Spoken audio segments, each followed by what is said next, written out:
A year ago, Robinhood could do no wrong, but shares are down almost 50% from their high just at the end of 2025. Is this a company that is in real trouble, or is the story around Robinhood changing? I have an investor who may have the answers. My name's Travis Hoium, and I'm welcoming in John Quast today to talk about Robinhood. John, Robinhood reported earnings last week. This was one of the most interesting reports that I think I saw because a year ago, Robinhood was growing 100% year over year. It seems like they could do nothing wrong. This quarter, the market's reaction was violent, 14% drop right after earnings. But you start digging into the numbers, and it almost seems like the story of this company is changing. Remember back to the pandemic, this was the YOLO trading platform. It was people buying 0-day options. Now things seem to really have changed, and it's a negative for the company's financials. But at the same time, is Robinhood maturing as a business in the ways that we actually want as long-term investors? I think you look at some of the key metrics, it's absolutely maturing in the ways that we want. And there are many ways to measure that, and we'll talk to it more. But certainly the amount of retirement assets under management is Yeah. one key indicator that shows that we are shifting to a more broader investing base. And I think that that's good. However, let's be clear up front. This is still very much a platform for active traders. In fact, CEO Vlad Tenov says, we want to be the number one for active traders, saying we want you to feel like you're at a disadvantage trading anywhere besides Robinhood. So still very much gearing that direction. 42% of first quarter revenue just coming from the margin, interest, and options trading fees. And so those are very active trader kind of ways to generate revenue, and that's still a big part of this business, but we are shifting. Yeah, let's go through some of the numbers because I think there's some real stark differences between where Robinhood is today and where it was actually going into the 2024 election. That was a really interesting kind of line of demarcation. If you might remember, that's when cryptocurrencies went absolutely crazy.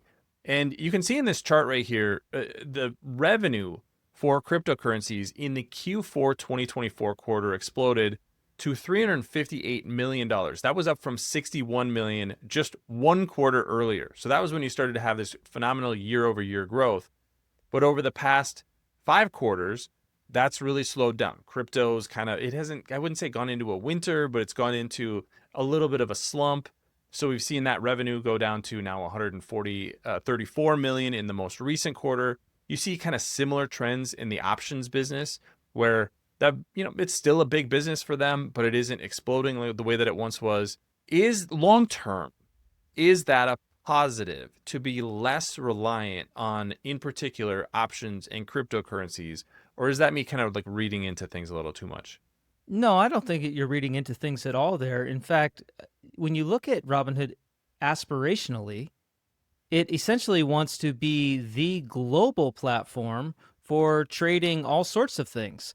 And if we can rewind the clock, it was just about stocks. I don't know how many years ago, but several years ago, it was only stocks. And diversifying into cryptocurrency did provide a tailwind for growth during that season.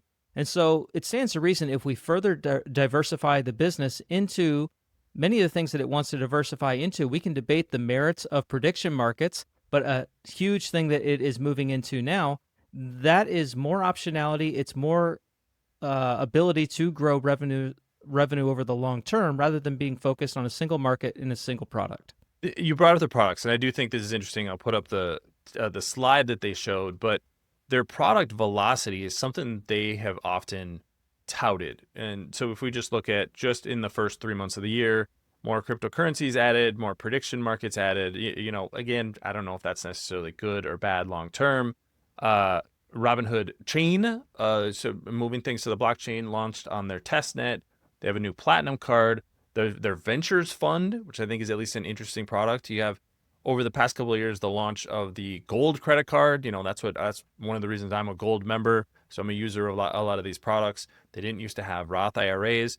They're now moving into custodial accounts. And by the way, they won the deal with the U.S. government to be the brokerage. They're basically building the platform for these Trump accounts for kids. So it's going to be a little bit separate. But I think you're right. It does show you almost have to look at their finances and their product trajectory and what this business is doing in two completely different ways and kind of analyze them separately, because this isn't the company that it once was, where it's just, sparks flying when you make a trade, buy $15 worth of stock.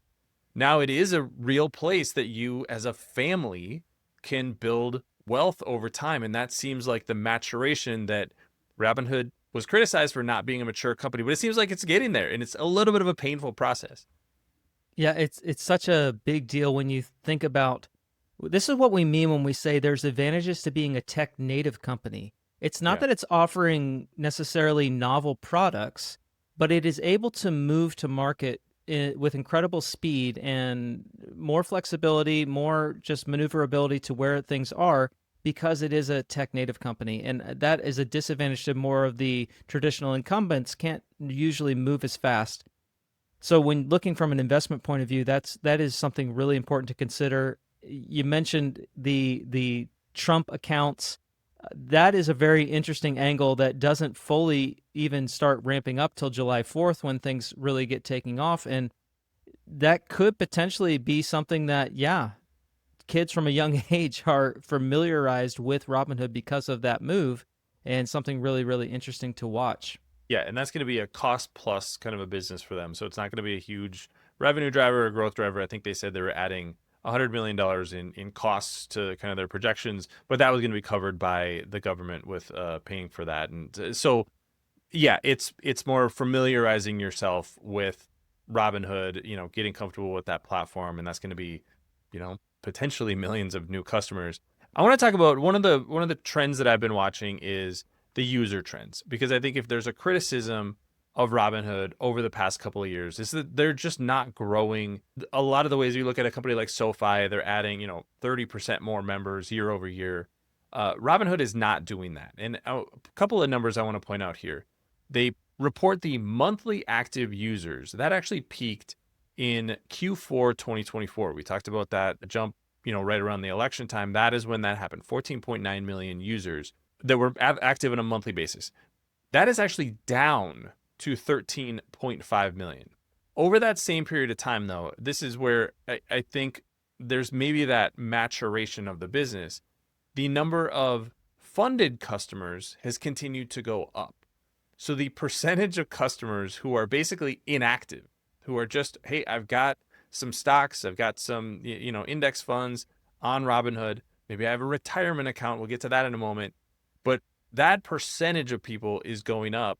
That's that's not going to drive revenue, but it's going to drive durability of the business. So is that a positive to have more inactive customers? It's not a number they report, but I kind of, pulling this out of the numbers they do report. Yeah, and more high value customers. And I think that Yeah. that's just a general business takeaway. If you could have a million customers generating you $1 of revenue, or one customer generating you $1 million of revenue, you want the one customer. And in the same way, Robinhood is having these higher value customers. So yeah, maybe the user trends aren't what they were, but we're getting rid of some of these smaller active traders that aren't really contributing to the not moving the needle at all. Now we're moving into larger deposits right up front and growing deposits over time. That is a very good trend. Speaking of those deposits, the retirement accounts, you mentioned it earlier. That is, when you look at the results, I think one thing that has to just stick out. The number of retirement accounts at Robinhood. Remember, this is not a very old business to begin with, but over the past year, it's up 50%, 1.32 million, to almost 2 million customers have a retirement account on Robinhood. The assets in those retirement accounts. So despite the fact that we've had kind of a weak market for the type of stocks you would think of being associated with Robinhood investors, $14.4 billion up to $27.4 billion, so up 90%. That assets under custody per account, which they also report, also increasing, now about $14,000. That seems like absolutely moving in the right direction. But the trade-off is you're not going to have this high revenue, high margin, crypto and options trading. These are potentially going to be the people that are going to drive your business for the next 20, 30, 40 years. If you want to be a 50 to 100 year company, you have to have as a brokerage company, you have to have retirement accounts on there. I mean, you would think that for a lot of people, that's a 30-year lock-in potentially, right? Yeah. I mean, and that's a huge, huge thing. You look at one of the other things, we were talking about products that Robinhood is launching, building out a dividend tool for its investors now to kind of Yeah. just be What do able you to think track about that. that? Well, I was, it kind of made me chuckle reading it, right? Because you just have this stereotype of Robinhood and its users, and you don't think, hey, you know what they really need is a dividend tool built by the company, right? That's just not what you're thinking about. But yeah, it shows that there is a growing proliferation of users that are moving more into that long-term mindset, which is what a dividend investor is. And so, yeah, it makes total sense that that goes hand in hand with some of the changes that is happening on a platform level. I want to talk about kind of the technology, the business first, and we'll get to the valuation in a moment. But when you look at Robinhood's trajectory, and we've gotten a number of these financial institutions, I think SoFi is kind of the closest mirror. Transactions are down. That shouldn't be surprising that things like options trading, cryptocurrency trading is down. That's going to impact Robinhood short term. But when you think about this business long term, the products that they're making, the momentum or lack of momentum, depending on how you want to look at it from a user perspective, is this a business that you think can reliably grow at a high rate? The growth rate is 20.5% over the past 5 years on a compound annual basis. If you can do that for a decade, that makes you an absolutely massive business. Is this the kind of company that can continue to compound that revenue growth long term and at least be something worth watching for investors? I think that Robinhood can continue to grow at a high compound annual growth rate, but I do think that we're going to see some ongoing volatility in the growth rate. It's not going to be a steady kind of 10% this year, 12% next Yeah. year, 11. It's not going to be like that It's not because Axon Enterprise. Yeah. exactly. And the precise reason is there is still a large amount of revenue being generated from more of that active trading base. And right now we are in a raging bull market. That really plays to their favor right now. We don't know when. There will be a bear market. There will be a correction. There will be a crash. And presumably that generation of revenue is going to slow way, way down. Is the other part of the business going to be grown up enough to offset that and still provide that growth? I don't know if it's going to be there yet, but I think you take that 5-year view or longer, yes, you do see an ongoing steady growth rate that is able to beat the market. The other thing they've, I think, done a good job of that we need to mention is control their costs. They are now free cash flow positive. So they are. This is not quite the company that it was in 2020, 2021, where you went through that 2022 period where the market was down, particularly in those high growth names, and the finances just absolutely got obliterated. It seems like they've, whether it's the company, whether it's Vlad as the CEO, have really matured. Okay, but all of that said, you look at the stock, it's trading for 14 times sales. Price of free cash flow on a trailing basis is 23. On a forward basis, it's 43. Is this an attractive opportunity today, or is it still extremely highly priced? Well, on absolute terms, it is still very highly priced right now. Is it worth it in light of the growth that it should be able to create over the next 5 to 10 years? I think it could be, but I also believe that investors are going to get a better deal at some point. And that's a little bit dangerous because that's a little bit market timing. That's a little bit predicting where the stock is going to go and where sentiment is going to go. But once again, just the sheer fact that we are in a raging bull market now, the third year of really just impressive returns, I would say that, you know what, the sentiment is probably going to change, probably going to get a better deal. But is it a terrible deal right now? I don't think it's a terrible deal. I think you can still make some money off of Robinhood if you take the long view, but probably going to get a better deal at some point. Yeah, maybe dollar cost averaging. Yeah. Shares are down 50%. But yeah, starting to build that position now may not be the worst move. This is a stock that I own. You own shares of Robinhood today? I do not today.